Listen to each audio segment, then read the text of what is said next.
अस्सलाम वालेकुम dear students. उम्मीद करता हूँ कि आप सब लोग खैरियत से होंगे।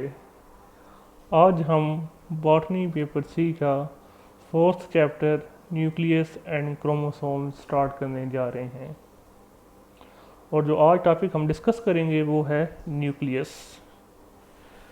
Nucleus contains most of the genes that control the cell और ये यूकैरियोटिक सेल में मोस्ट कंस्पिकुअस ऑर्गेनेली जो है ये कंसिडर की जाती है।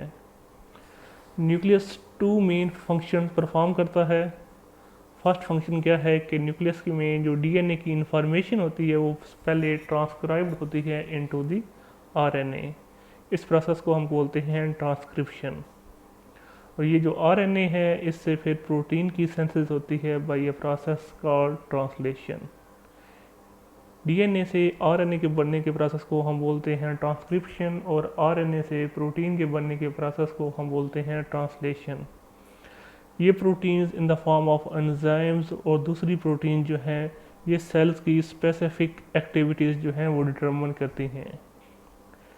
इसके अलावा जो न्यूक्लियस का फंक्शन है कि वो न्यूक्लियस जो है ये स्टोर करता है जेनेटिक इन्फॉर्मेशन को और ये ट्रांसफ़र करता है from one cell to the other during cell division. इस फिगर के अंदर आप न्यूक्लियस का स्ट्रक्चर देख रहे हैं। न्यूक्लियस में ये बार आप देख रहे हैं ये एक न्यूक्लियर इनवेल्प है जो कि डबल मेम्ब्रेनस है और एक आउटर मेम्ब्रेन है, एक इनर मेम्ब्रेन है। आउटर मेम्ब्रेन और इनर मेम्ब्रेन के दरमियान स्पेस होती है जिसको हम बोलते हैं पेरी न्यूक्लियर स्पेस और इसका जो डायमीटर होता है वो होता है 20 to 40 नैनोमीटर। इसके साथ साथ न्यूक्लियर इन्वेल्प में पोर्स होते हैं जिनको हम बोलते हैं न्यूक्लियर पोर्स। इसके अलावा आप देख रहे हैं ये न्यूक्लियस में एक डार्कली स्टेन्ड बॉडी है जिसको हम बोलते हैं न्यूक्लियोलस। इसके अलावा क्रोमेटिन आपको नज़र आ रहा है और न्यूक्लियोप्लाज्म नज़र आ रहा है। तो ये स्ट्रक्चर है बेसिकली न्यूक्लियस का। नेक्स्ट हम देखते हैं न्यूक्लियर एनवेल्प। न्यूक्लियर एनवेल्प जो है ये न्यूक्लियस को इनक्लोज करती है। न्यूक्लियर एनवेल्प जो है ये न्यूक्लियर कंटेंट को सेपरेट करती है from the cytoplasmic material. Nuclear envelope जो है ये काफ़ी सारे पॉइंट्स पर एंडोप्लाज्मिक रेटिकुलम के साथ कांटेक्ट में होती है। नेक्स्ट हम देख लेते हैं structure of nuclear envelop. Nuclear envelope जो है ये डबल मेम्ब्रेन पर मुश्तमिल होती है। ये दोनों जो मेम्ब्रेन होती हैं आउटर मेम्ब्रेन और इनर मेम्ब्रेन ये सेपरेट होती हैं बाय अ स्पेस जिसको हम बोलते हैं पेरी न्यूक्लियर स्पेस। और इसका जो पेरी न्यूक्लियर स्पेस का जो डायमीटर होता है वो है 20 to 40 नैनोमीटर। एक प्रोटीन की लेयर जो है वो प्रेजेंट होती है टू द इनर मेम्ब्रेन के साथ जिसको हम बोलते हैं न्यूक्लियर लेमिना। ये न्यूक्लियर लेमिना जो है ये नेटवर्क ऑफ इंटरमीडिएट फिलामेंट है। ये हेल्प करता है to maintain the shape of nucleus as well as to maintain the organisation of genetic material. इसके अलावा जो न्यूक्लियर लेमिना है ये हेल्प करता है, ये इम्पॉर्टेंट रोल प्ले करता है in the mitosis as well as in the meiosis. It means के न्यूक्लियर लेमिना का रोल है इन द सेल डिवीजन। इसके अलावा जो ये लेमिना होता है ये एक्ट करता है as a site for the attachment of the chromosomes. Mitosis की प्रोफेज के दौरान जो क्रोमेटिड्स होते हैं वो कंडेंस होकर क्रोमोसोम बनाते हैं और जो न्यूक्लियर एनवेल्प होती है वो डिसइंटीग्रेट हो जाती है। जबकि मेटाफेज के दौरान ये न्यूक्लियर एनवेल्प जो है ये कम्प्लीटली डिसइंटीग्रेट हो चुकी होती है। नेक्स्ट हम डिस्कस करते हैं न्यूक्लियर पोर्स को। न्यूक्लियर मेम्ब्रेन में काफ़ी सारे पोर्स होते हैं जिनको हम बोलते हैं nuclear pores. Nuclear pore complex का जो डायमीटर होता है वो ऑलमोस्ट होता है 150 नैनोमीटर, जबकि न्यूक्लियर पोर की जो ओपनिंग होती है उसका जो डायमीटर होता है वो होता है 50 नैनोमीटर। एनिमल सेल्स की जो न्यूक्लियर एनवेल्प है उसमें तकरीबन 3000 से लेके 4000 न्यूक्लियर पोर कम्प्लेक्सेस होते हैं।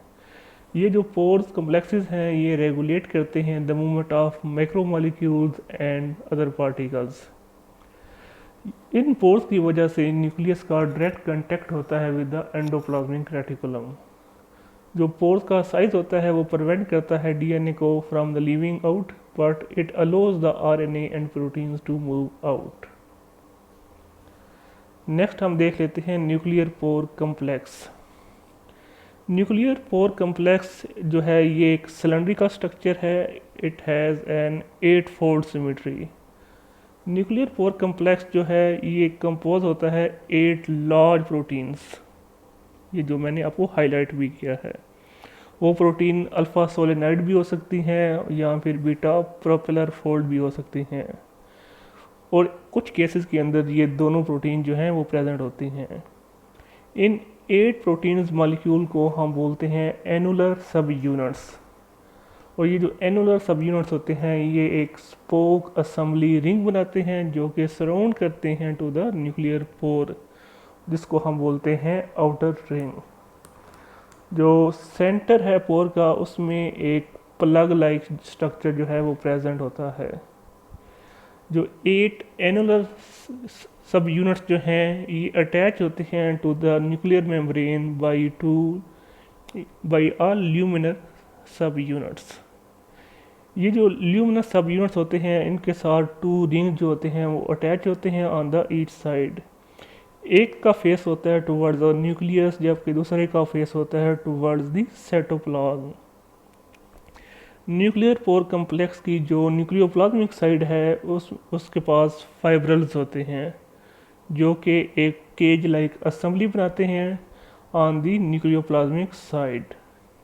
जो न्यूक्लियोप्लाज्मिक साइड होती है वो डिफरेंट होती है फ्रॉम द साइटोप्लाज्मिक साइड से, तो इसी की यही वजह डिफरेंस की वजह से ही जो सिलेक्टिव ट्रांसपोर्ट होती है in both the direction across the nuclear envelope. ये हमने डिस्कस कर लिया है। नेक्स्ट हम देखते हैं transport of material through nuclear pores. Nuclear pores allow the transport of water soluble molecules across the nuclear envelope। इस ट्रांसपोर्ट में आरएनए और राइबोसोम्स शामिल होते हैं और वो मूव करते हैं from the nucleus to cytoplasm, जबकि protein, carbohydrates, lipids and signal molecule जो हैं ये मूव करते हैं from the cytoplasm into the nucleus. Smaller molecule इन पोर्स से सिंपली डिफ्यूज़ कर जाते हैं, जबकि जो लार्जर मॉलिक्यूल्स होते हैं वो ऑर्गेनाइज होते हैं बाय स्पेसिफिक सिग्नल सीक्वेंसेस। उसके बाद वो डिफ्यूज़ होते हैं with the help of nuclear protein into और out of the nucleus. This is known as RAN cycle, या हम बोलते हैं RAN साइकिल। नेक्स्ट हम डिस्कस करते हैं इम्पोर्ट ऑफ प्रोटीन। वो वाली प्रोटीन जिन्होंने इंपोर्ट होना होता है from the cytoplasm into the nucleus, उनमें एक ख़ास तरह के सिग्नल्स प्रेजेंट होते हैं जिनको हम बोलते हैं न्यूक्लियर लोकलाइजेशन सिग्नल या NLS सिग्नल्स। ये सिग्नल जो हैं ये क्विक एंड एफिशिएंट ट्रांसपोर्ट में हेल्प करते हैं थ्रू दीज न्यूक्लियर पोर्स। जो प्रोटीन की इंपोर्ट का जो मैकेनिज़्म है उसको अब हम डिस्कस करते हैं। ऐसी प्रोटीन जिन्होंने इंपोर्ट होना होता है from the cytoplasm to the nucleus, उनमें स्पेशल सिग्नल्स होते हैं जिनको हम बोलते हैं न्यूक्लियर लोकलाइजेशन सिग्नल्स।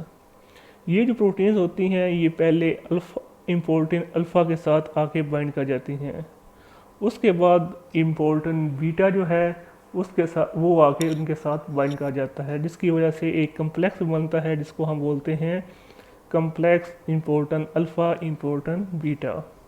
वो फिर न्यूक्लियर पोर की तरफ मूव करता है और वहाँ से फिर ये जो कम्प्लेक्स होता है वो डिफ्यूज़ कर जाता है इनटू द न्यूक्लियस। न्यूक्लियस में RAN GTP प्रोटीन्स होती हैं जो कि बाइंड करती हैं इम्पोर्टेंट बीटा के साथ और इसको इम्पोर्टेंट बीटा को डिस्प्लेस करा देती हैं फ्रॉम द कम्प्लेक्स।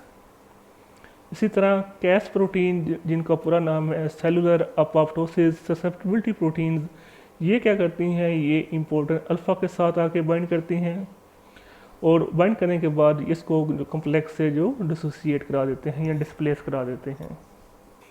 उसके बाद एक कम्प्लेक्स बन जाता है इम्पोर्टेंट बीटा RAN GTP का और इम्पोर्टेंट अल्फ़ा कैस GTP का, जो कि फिर बाद में डिफ्यूज़ बैक होता है from the nucleus into the cytoplasm.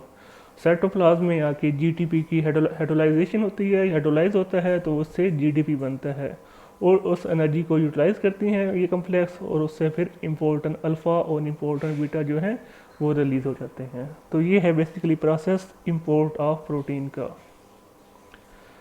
Next हम देख लेते हैं एक्सपोर्ट ऑफ प्रोटीन। कुछ न्यूक्लियर प्रोटीन जो है वो एक्सपोर्ट होती हैं from the nucleus to the cytoplasm. इसी तरह कुछ फ्री राइबोसोमल पार्टिकल्स और मैसेंजर आरएनए जो हैं वो भी एक्सपोर्ट होते हैं। जो एक्सपोर्ट का मैकेनिज़्म है वो हम अब हम डिस्कस करते हैं। ऐसी प्रोटीन जिन्होंने न्यूक्लियस से साइटोप्लाज्म की तरफ एक्सपोर्ट होना होता है, उनमें स्पेशल सीक्वेंसेस होते हैं जिनको हम बोलते हैं न्यूक्लियर एक्सपोर्ट सीक्वेंस, या फिर हम बोलते हैं NES। ऐसी प्रोटीन जिन्होंने एक्सपोर्ट होना होता है वो आके बाइंड कर जाती हैं एक्सपोर्टन के साथ एंड रैन GTP के साथ इन द न्यूक्लियस।